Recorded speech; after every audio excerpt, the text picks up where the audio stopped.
월스트리트 모닝 브리핑 함께하고 있습니다. 자, 이번에 심층 인터뷰 한양대학교 국제대학원의 김광석 교수 함께합니다. 교수님 어서 오세요. 네, 안녕하세요. 네, 반갑습니다. 자, 지금 사실 미국도 그렇고 우리나라도 그렇고 계속해서 풀었던 것을 다시 옥죄고 있습니다. 네, 그렇죠. 긴축을 계속해서 하고 있는 상황인데 교수님께서 매년 경제 관련한 전망서를 발간을 하고 계신다고 들었어요. 근데 네. 그 중에서 금리를 이번에는 강조하셨다고 하는데 그 네. 이유부터 좀 들어볼까요? 저도 이제 경제전망서를 매년 연말에 발간하고 있고요. 네. 지금 발간한 이 책은 사실 경제전망이라보다 하반기 경제전망에 올 가까운 하반기? 그런 거라고 볼 수 있겠고요. 근데 지금 여러분들이 계속 주목하고 계시듯이 또 지금 계속 제가 출연하기 전부터 계속 말씀 나눴다시피 가장 중요한 이 2022년 하반기 경제를 결정지을 그 변수가 금리 아니겠습니까? 그래서 물가와 금리 그리고 그것이 어떤 자산 시장에 영향을 미치는지 이게 가장 중요한 고리이기 때문에 무엇보다도 금리를 우리는 전망을 해야 되지 않을까 생각을 하고요. 네. 기본적으로 우리 부동산 전망 어떻게 될까? 주식 시장은 어떻게 될까? 뭐 이런 자산 시장에 대한 전망을 그림을 그리면서 사실 그런 모든 자산을 돈과 바꾸는 거잖아요. 그럼 돈의 가치는 어떻게 될까라는 그 기본적인 스탠스, 금리 전망에 대한 이해를 함으로써 기본적으로 자산 시장의 하방 압력을 또 받을 수 있을 텐데 그렇기 때문에 이제 금리 전망, 그래서 긴축의 시대라는 개념을 드리고 왔습니다. 네. 그러면 말씀을 쭉 해주시기 전에 한마디로 좀 정리를 네, 해주세요. 금리 예. 어떤 게 포인트가 되고 네. 그로 인한 영향 한 문장을 좀 정리한다면 뭐가 될 수 저는 있을까요? 이렇게 생각합니다. 시대적 전환이다. 시대적 전환. 그러니까 저는 2021년 말에도 이 자리에 똑같이 앉아서 그 말씀을 드렸는데요. 2020년, 21년 중반까지는 소위 완화의 시대였어요. 완화적 통화 정책이 집중되던 시대. 그럼 그때에 걸맞는 투자의사 결정과 22년 지금은 말 그대로 긴축의 시대라는 거죠. 그럼 긴축의 시대의 기준금리 결정과 뭐 이런 것들이 모두가 다르기 때문에 우리 전고점에 비교해서 계속 주식 뭐 물려 있다 이런 말씀 하시는데 그 전고점일 때의 기준금리와 지금의 기준금리가 다른 거잖아요. 그렇죠. 이런 것처럼 거시경제 여건이 완전히 달라져 있기 때문에 달라진 통화 정책에 걸맞게 달라진 투자 의사 결정을 해야 된다. 이 말씀이 가장 주된 골자인 거고요. 기본적으로 작년부터 우리 3프로 TV에서도 말씀을 드렸었던 것은 그때는 뭐 영끌에서 주식 담고 2020년에 21년에 그렇게 했지만 2022년은 현금 보유 비중을 늘려야 된다. 말 그대로 주식 보유 비중을 줄여야 된다. 굳이 투자를 하신다면 원자재에 투자를 하셔라라는 것이 이제 주된 골자였는데 그 기조가 오히려 격화된 거죠. 러시아 전쟁 이후에 그 이야기를 좀 중심적으로 말씀드리고 싶습니다. 네. 그러면 오늘 혹시 네. 오늘 자이언 스텝이 단행이 됐는데 네네. 그 부분에서 어떻게 생각하십니까 혹시? 자이언 스텝은 정말 이례적이죠. 이례적이죠. 예. 이례적인 기준금리 인상 아니겠습니까? 예, 예, 그러니까 자이언트 거인이라는 게 흔한 것이 아니잖아요. 그렇죠. 그러니까 흔하지 않은 이례적인 통화 정책입니다. 근데 그 이례적인 통화 정책도 그 나온 배경이 바로 물가 때문이잖아요. 그렇죠. 그럼 물가도 이례적이었던 거죠. 지금 앞에 앵커님 계시겠지만 앵커님 인생 동안 미국 8.6%라는 물가 상승률을 처음 만나신 거예요. 그렇죠. 그죠? 41년 만이니까. 그렇군요. 그러니까 그만큼 이례적인 물가 상승률이 나오기 때문에 어떻게 보면 이 기준금리 의사 결정은 앞으로도 물론 FOMC 결과에 따라서 앞으로 이렇게 기준금리 스탠스를 가져가겠다라고 발표는 했지만 역시 물가가 빨리 잡힌다면 그렇게까지 이행되지 않을 수 있다는 거죠. 물가에 따라 달려 있다. 그래서 CPI와 PCE 발표를 우리 좀 주목하시면서 그에 따라서 미국 통화 정책이 어떻게 행보를 보일까. 만약에 이렇게 함에도 불구하고 물가가 잡히지 않고 더 고공행진한다. 그러면 지금 예상치보다 더 높게 갈 수 있는 거예요. 결국은 물가에 달려 있다. 원론적인 이야기지만 그렇기 때문에 우리는 물가 지표와 금리 지표 이것을 같이 들여다볼 필요가 있지 않을까 생각합니다. 네. 지금 미국 쪽을 보면은 사실 그 물가가 이미 이렇게 정점까지 올라오기 전에 뭔가 선제적인 대응을 했어야 되는데 이 잡을 시기를 놓쳤다라는 그런 비판들이 네. 굉장히 많이 나타나고 있잖아요. 그렇죠. 그 작년에는 파월 의장이 인플레가 이렇게 물가 상승이 더 오래 지속되진 않을 것이다. 그렇죠. 단기적이다 이런 얘기도 했었고요. 그럼 지금 물가를 잡기 위한 이런 금리 인상의 단행, 네. 이런 미국의 금융당국에서 하는 이런 행보들이 실질적으로 빠른 시일 안에 이런 물가의 급등세를 좀 진정시킬 수 있는, 해결을 할 수 있는 상황이 놓여질 수 있을까요? 네, 지금 앞서 잠깐 말씀드렸었지만 제가 원자재에 투자를 하셔야 된다라는 말씀까지 네. 드렸고 작년에도 계속 제가 구리에 투자를 하셔라 뭐 이런 말씀을 계속 드렸었습니다. 원유에 투자를 하셔라. 예. 근데 그런 그 배경은 결국 인플레이션인데 인플레이션 시대에는 인플레이션에 투자하는 게 맞는 거죠. 근데 인플레이션을 잡기 위한 금리 인상 행보가 있기 때문에 웬만한 자산 시장의 상승 속도보다 돈의 가치의 상승 속도가 더 빠르다는 것이죠. 그리고 돈의 가치 상승 속도보다 더 빠른 것이 인플레이션이라고 볼 수 있는 거죠. 근데 지금의 인플레이션 현상은 소위 공급 측 요인이잖아요. 그렇죠. 공급발이라고 다 규명합니다. 그럼 한번 생각해 보세요. 금리 인상을 통해서 공급을 막을까? 공급을 더 증대시킬까? 그거는 아니잖아요. 그렇죠. 근데 공급이 위축되는 만큼 뭐 러시아 경제 제재라든가 뭐 식료품 원자재 공급에 차단이 있다든가 뭐 이상 기후 여러 가지 것들이 맞물리면서 이 원자재 공급에 차질이 있는 상황인데요. 그러면 그만큼 수요를 줄이면 돼요. 근데 수요를 줄일 수 있는 그 바로 정책이 이 통화 정책이라는 거죠. 그렇죠. 한번 생각해 보세요. 금리를 이렇게 올려버리면 저축이 늘어요. 돈의 이동이 시작되는 거예요. 주식 팔고 저축하는 겁니다. 그러니까 이미부터 많은 기관 투자자나 외국인 투자자들이 저축으로 현금성 자산으로 돈을 이동시킨 거예요. 이동시키는 과정에서 주가가 계속 하방 압력을 받는 거고요. 그러면 돈이 이동을 저축으로 갑니다. 그러니까 저축이라는 의미는 현재 소비를 줄인다는 뜻이에요. 현재 소비가 줍니다. 또 부채가 줄어요. 가계부채 규모의 증가 속도가 줍니다. 그러니까 부채 의존하기가 너무 부담되는 거죠. 그럼 가계부채 총량은 줄어들 가능성이 더 높아요. 줄거나 증가 속도가 둔화된다. 이렇게 보시는 게 맞는데 그럼 부채 규모가 줄어든다는 얘기는 결과적으로 현재 소비를 줄인다는 뜻이죠. 이런 것을 생각해 본다면 미국 경제에 가장 지배적인 영향을 미치는 변수가 소비인데 소비의 함수라고 하잖아요. 미국 그렇죠. 경제는 70% 기여도가 있는데 그럼 소비가 위축된다. 이런 식으로 미국뿐만 아니라 인플레이션 압력이 심각한 미국뿐만 아닌 뭐 영국이나 유럽이나 다 같이 긴축적인 통화 정책 행보를 보인다. 우리나라도 또 더 긴축적으로 갈 수밖에 없는 입장이 됐는데 그러면 세계적으로 긴축적인 통화 정책을 가동한다. 긴축의 시대인 거죠. 그럼 그런 과정에서는 급진적으로 기업의 투자 심리가 위축되고요. 소비자의 소비 심리가 위축돼요. 결과적으로는 공급이 부족하지만 수요도 그에 비슷하게 부족하게 만드는 거예요. 결국 수요를 위축시키게 만드는 거죠. 결과적으로는 물가 상승 압력을 잡을 수 있는 그 대표적인 정책이라고 볼 수 있는 것이죠. 자, 그러면 가장 중요한 게 우리가 사실 전망을 한다라는 건 네. 굉장히 어려운 일이지만 이전의 물가 수준인 사실 2%까지 과연 금리 인상을 계속해서 할 수 있을지는 굉장히 말도 안 되는 그런 상황이 될 것 같아서 네. 뭐 언제까지 연준이 금리 인상을 단행을 할 거라고 생각을 하시나요? 방금 제가 여기 출연하기 전에 이미 부사장님께서 그 FOMC 결과를 이제 말씀 주셨습니다. 그건 지금의 스탠스에서 지금의 물가 전망의 기초에서 그렇게까지 기준금리를 인상해 나가겠다라는 의지를 보인 거라고 볼 수 있는데 역시 물가에 달려 있다. 원론적인 이야기지만 물가에 달려 있습니다. 지금 미국 경제는 2%대 수준을 22년 2%대 수준을 유지하다가 아마도 그거마저도 깨질 것 같다라는 우려가 지금 도는 상황이죠. 그럼에도 불구하고 미국 경제는 1%대 후반 2% 정도 요 정도는 견딜 만한 경제 성장률이에요. 미국 경제치고는 나쁘지 않은 성장률입니다. 그러니까 우리나라가 그 정도면 나쁜 거예요. 그러니까 미국 경제는 나름 버틸 수 있으니까 이게 마치 두 마리 토끼 같은 거죠. 물가와 경기라는 두 마리 토끼 중에 경기는 이미 잘 잡아오는 상태인 거예요. 나름. 그러니까 물가만 잡기 위해서 행보를 보이는 거예요. 지금. 결과적으로 여러분들이 주목하셔야 될 것은 물가 지표입니다.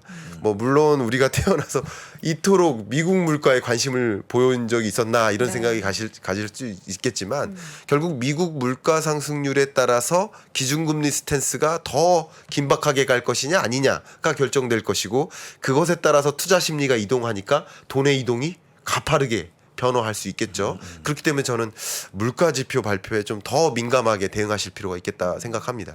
지금 이제 기준금리를 내년까지 한 3% 이상으로 이제 만들겠다라고 이야기를 했고 물가는 2% 수준을 만들기는 현실적으로 봤을 때는 굉장히 무리인데 네, 무리죠. 그럼 우리가 그냥 예상을 해봤을 때 미국의 물가 수준이 8%대인 지금보다는 뭐 어느 정도 낮아지면 좀 금리 인상에 대한 이야기들이 조금씩 소강이 될 수 있을지. 네, 이게 기본적으로 물가 상승률이라는 이 개념 자체가 그러니까 CPI라는 지수가 있고 그 네. 지수가 전년 동월 대비 얼마나 증가했는지 증가폭을 보여주는 거잖아요.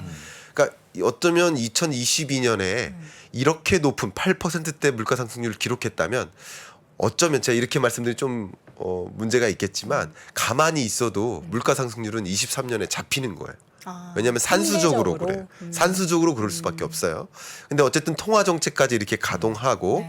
행정부의 행정부의 정책들도 같이 동원되잖아요. 예를 들어서 뭐 자원 개발 사업을 더 강화한다든가 20년, 21년 동안 되게 재밌었던 게 재생에너지 산업에 집중적으로 투자하다가 이 석탄이나 석유나 천연가스 개발 사업에 투자를 많이 위축시켰어요. 그래서 이것을 다시 재개하는데 상당한 시간이 걸릴 수 있습니다만 어쨌든 이것도 재개하기 시작합니다. 식량 자원 개발 사업에 더 적극적으로 뛰어듭니다. 세계 기업들이 이런 원자재 가격이 상승하는 것을 보고 오히려 자원 개발 사업, 그러니까 식량 자원 개발까지 포함해서 개발 사업에 뛰어들기 때문에 또 공급량이 늘어날 수 있어요. 이런 것들을 본다면 23년에는 어느 정도 잡힐 겁니다. 다 그렇게 기대를 하고 있고요. IMF도 사실 이미 물가 상승률 전망치를 지난달에 제시를 했었지만 역시 마찬가지로 잡히는 걸로 보고 있어요. 그러나 22년 연중까지는 계속될 수밖에 없다는 거죠. 그래서 기준금리 스탠스를 특히 올해 하반기에 미국 입장에서는 또 중간 선거가 있지 않습니까? 그러니까 물가 상승 압력은요 굉장히 뼈 아픕니다. 정치적으로도 뼈 아픕니다. 왜냐하면 서민의 마음을 굉장히 억누르거든요. 경기 침체보다 더 무서운 게 물가 상승이에요. 왜냐하면 우리 엔겔 지수라는 개념이 있는 것처럼 같은 물가 상승 압력 8.6%가 등장해도 모두에게 충격인 것이 아니라 저소득층에게 충격이잖아요. 서민에게 충격이잖아요. 그만큼 서민에게 충격이기 때문에 이것을 바로잡기 위한 행보로서 물론 통화 정책이 이제 분리되어 있는 건 사실입니다만 그럼에도 불구하고 이것을 심각하게 인식한다는 거죠. FOMC 관점에서도. 그렇기 때문에 이 통화 정책을 이런 식으로 빅 스텝, 자이언트 스텝을 계속 가동할 가능성이 높아진 것이라고 볼 수 있습니다. 네. 자, 지금 키워드 중에서 초인플레이션 시대라는 키워드도 언급을 하셨는데 이게 어느 정도 수준이면 초인플레이션이 지금 8% 수준도 초인플레이션인데 앞으로 더 네. 높아지지는 않겠죠? 뭐 지금이 현재 초인플레이션. 초인플레이션 시대에 맞습니다. 그러니까 미국의 목표 물가, 이게 목표 물가라는 것은 미국 경제 스스로 가장 안정적인 물가가 2%인 거고 그거보다 낮으면 디플레이션이 우려되는 거고 물가 상승률이 많이 났으면 이제 디플레이션인 거고 2%를 초과하면 인플레이션인 건데 그냥 우리 이걸 구분하는 기준은 정확히 없습니다만 평균적으로 한 4%를 초과하면 초인플레이션 시대 맞아요. 그러니까 이 4%를 넘는 미국 경제 성장률을 또 감안한다면 다른 것들은 그냥 저저전데 성장률마저도 1%대로 저저전데 물가 상승률만 4%를 초과한다. 이거는 이례적인 일인 거거든요. 그런 관점에서 신흥국에서 4%면 안정적인 물가예요. 신흥국 목표 물가가 3.5, 4% 정도 되거든요. 신흥국 경제에 걸맞는 물가 상승세인데 미국이라는 나라 경제 입장에서는 4%를 초과하면 굉장히 높은 물가인 거죠. 이 8.6%를 우리나라 5.4%랑 그대로 비교할 수도 없는 겁니다. 절대적으로 비교해도 높은 거지만 미국 물가 상승률 8.6%를 우리나라 입장에서 체감적으로 말씀드린다면 거의 15% 수준에 가까운 굉장히 높은 물가. 왜냐하면 저성장, 저금리, 뭐 이런 저물가 경제, 이 선진국 경제 입장에서 8.6%는 실로 어마어마한 숫자라고 볼 수 있겠습니다. 그러니까 굉장한 충격인 거죠. 그럼 가장 중요한 거는 현실 파악은 했고 그렇죠. 그럼 네. 우리는 이 긴축의 시대에서 어떻게 대응을 해야 되는지 네. 아까 서두에는 원자재 투자 말씀하셨는데 사실 네. 원자재 투자가 굉장히 예. 변동성도 크고 위험하거든요. 예. 그렇죠. 투자하시는 분들 중에 사실 몇 년 전에 그 원유 관련해서 쓰라린 기억이 있으신 분들도 계시고요. 네. 어떤 대응을 해야 된다고 보십니까? 네, 저는 인플레이션 시대에는 인플레이션에 투자해야 된다. 인플레이션, 네. 저는 정확하게 말씀드리고 싶고요. 그럼 인플레이션을 야기하는 인플레이션의 요인이 뭡니까? 원자재잖아요. 그럼 원자재 바스켓을 놓고 본다면 크게 에너지 원자재, 그리고 철 비철 금속 원자재, 그리고 마지막으로 식료품 원자재인데 그럼 22년 하반기에 가장 중점이 될 원자재가 무엇일까? 저는 식료품 원자재 단연코 이렇게 얘기하고 싶습니다. 그러니까 그 사인이 얼마 전에 등장했었는데 인도네시아가 세계 파뮤 수출 1위국인데 파뮤 공급을 차단했었죠. 인도도 역시 최대 밀 공급 국가 중에 하나인데 밀 수출을 차단했었죠. 말레이시아가 최대 닭고기 공급국 중에 하나인데 닭고기 수출을 차단했었죠. 생닭도 차단했습니다. 그러니까 이런 것들이 식량 전쟁의 시대를 알리는 건데요.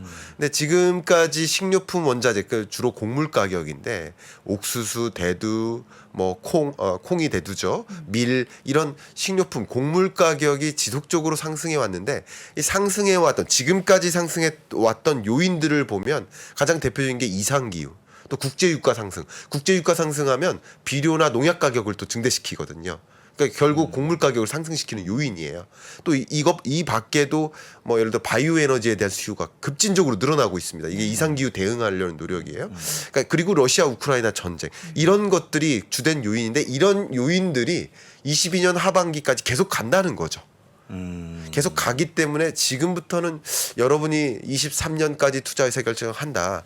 원자재 슈퍼 사이클이 온다라는 근거는 없지만 식료품 원자재만큼은 슈퍼 스파이크는 이제 3년에서 5년을 전제를 할 때 그렇습니다. 슈퍼 사이클은 대략 15년 정도를 이제 전제로 할 때 얘기인 거죠. 그러니까 15년 정도의 상승세를 가늠하기는 어렵습니다. 그런 근거는 없는 거예요. 그러나 슈퍼 스파이크로서 전제할 만한 지금까지 식료품 원자재 가격을 상승시킨 그 요인들이 앞으로도 23년, 24년까지도 자극시킬 요인들이 더 많기 때문에 그렇기 때문에 저는 인플레이션을 자극시키는 식료품 원자재 가격을 추종하는 그런 ETF, ETN 이런 투자 의사결정을 좀 포트폴리오에서 좀 비중을 늘리는 그런 의사결정이 좋지 않을까 의견을 드리고 싶습니다. 그러니까 문제는 이제 그렇게 말씀해도 우리 투자자분들이 잘 투자 안 하는 게 또 네. 그거거든요. 네. 이렇게 해서 우리가 좀 안타까운데 네. 그럼 이제 최악의 경우 혹시 식량 대란까지 올 수 있다고 전망을 네. 하십니까? 네, 그렇습니다. 그러니까 이것은 저의 전망이 아니라 FAO의 전망입니다. 세계 식량 기구죠. 특히 우리나라 같은 경우는 식량 안보 면에서 굉장히 떨어집니다. 잘 아시겠지만 세계 곡물 수입량 7위 국가예요. 근데 곡물을 왜 이렇게 수입하느냐? 뭐 식탁용 곡물도 있습니다만 약 87%가 사료용이에요. 그렇죠. 근데 저도 지난주에도 이 목장주 분들을 뵀었어요. 서울우유에서 주관하는 그런 행사가 있었는데 이 사료값이 오르면 당연히 제품값도 오르고. 그렇죠. 근데 굉장히 어려운 게 뭐냐면요. 이 목장주 입장에서 유구를 키우는데 사료값이 전체 비용의 55% 정도 차지해요. 근데 이 사료값이 오르면 유구값이 오르죠. 근데 국가가 적극적으로 물가를 잡기 위한 행보 때문에 우유값이라든가 혹은 고기값을 잡기 위한 노력을 할 거예요. 예, 인상 압력을 좀 인상을 못하게 이렇게 마진을 좀 줄여서. 방어를 할 겁니다. 그럼 계속 수익성이 감소되죠. 그러니까 이런 것들이 굉장한 충격이 될 수 있는 것이죠. 네. 예, 식료품 가격 상승은 워낙 우리나라는 식료품 원자재만큼은 물론 다른 비철금속 원자재나 에너지 원자재도 전량 해외에 의존하고 있는 구조이기 때문에 원자재 가격 상승이 굉장히 취약하고요. 더 제가 좀 공격적으로 말씀드리고 싶은 것은 딱 한 2달 전인 것 같아요. 제가 강한 달러의 시대, 강한 달러의 시대가 온다라는 의미로 강한 달러의 시대라는 칼럼을 국민일보에 제시한 적이 있었어요. 그러니까 지금 강한 달러의 시대가 올 수밖에 없는 건데 그것은 미국의 행보 때문에 그래요. 제가 재밌는 거 한 가지 말씀드리면 이게 초인플레이션 시대라고 하지만 그럼에도 불구하고 인플레이션 압력이 국가별로 달라요. 미국은 전반에 걸친 물가 상승세예요. 그러니까 빅스텝, 자이언트 스텝이 가장 중요한 정책 대응이에요. 근데 유럽 같은 경우는 전반에 걸친 물가 상승이 아닙니다. 에너지 가격 상승이에요. 나머지 가격은 그렇게 뚜렷한 상승세가 아니에요. 그렇기 때문에 어떻게 보면 유럽 같은 경우는 통화 정책도 단행하지만 행정적인 정책, 또 외교적 정책, 그러니까 에너지를 확보하는 정책 이런 게 더 중요한 정책 대응이에요. 근데 우리나라는 기본적으로 우리나라뿐만 아니라 신흥국들은 그렇습니다. 신흥국들은 물가 상승 압력이 이런 선진국보다 낮아요. 그러니까 우리나라는 뭐 비교한다면 미국이 8.7, 8.6을 찍을 때 우리나라는 5%를 찍잖아요. 예. 한국은행의 전망치도 4.5%에 불과합니다. 물론 4.5% 우리나라 입장에서 부담이 되는 굉장히 높은 물가가 맞습니다만 이런 미국, 유럽, 영국에 비하면 비할 데가 안 된다는 거죠. 그리고 일본 한번 보세요. 일본은 기껏해야 7년 만에 물가 상승이라고 하지만 기껏해야 1%대거든요. 일본 입장에서 감사한 물가인 거예요. 물가 하락이 걱정이었던 경제인데 이제 물가가 너무 높게 치솟으니까 이것은 오히려 그냥 이렇게 긴축 행보를 보일 필요 없는 입장인 거예요. 감사한 일인 거예요. 일본 입장에서. 이게 세계적으로 불균형한 인플레이션 압력이 작용하니까 미국만큼 빅스텝 행보, 자이언트 스텝 행보를 보일 나라가 없어요. 그렇기 때문에 지금 이번 기점을 제외하고 그동안 근래 경제, 현대 경제 속에서 한 4번의 긴축의 시대로의 전환이 있었는데요. 그 긴축의 시대로의 전환 속에서 공통되게 금리 인상 시점 전 약 6개월 동안은 강달러 시대였어요. 근데 재미있게도 그 기준금리 인상을 단행하기 시작한 이후 미국입니다. 미국이 단행한 이후 기준으로 보면 2번의 경우에는 약달러로 전환되고 2번의 경우에는 강달러 기조가 계속 유지됐어요. 그러면 왜 이 2번에 가깝게 제가 전망을 했느냐면 이 2번과 나머지 2번 약달러로 전환됐을 그 2번과 비교를 해보면 극명하게 달라지는 게 이런 긴축적 행보가 세계적으로 같은 속도이냐 아니면 미국만 가파르냐 이것에 따라 다른 거거든요. 근데 2015년을 한번 생각해 보세요. 2008년 글로벌 금융위기 이후에 15년 12월 그때 기준금리를 0.25% 올렸죠. 그리고 16년 12월에 0.25% 올렸죠. 그러니까 굉장히 완만했어요. 그러니까 완만한 미국이 완만했던 것만큼 다른 나라도 완만하게 올렸기 때문에 강달러 기조가 안 나온 건데 지금 같은 경우는 미국이 가장 인플레이션 파이팅을 해야 되는 입장이기 때문에 가장 빅스텝 자이언트 스텝을 할 수밖에 없는 입장. 그러니까 강달러 기조가 계속 나올 수밖에 없고요. 그것은 우리나라 경제 입장에서는 원자재를 수입해다 쓰는 나라 입장에서 원자재 가격 상승세가 더 올 수밖에 없는 거죠. 우리나라도 물가 부담이 더 가중될 수밖에 없는 입장. 이렇게 생각할 수 있겠습니다. 네, 초인플레이션 시대, 긴축의 시대에 있어서는 우리는 그 기조에 맞춘 인플레이션 관련한 투자를 대응으로 네. 해야 한다라는 말씀으로 정리해 보도록 하겠습니다. 한양대학교 국제대학원의 김광석 교수와 함께했습니다. 교수님 고맙습니다. 고맙습니다. 감사합니다.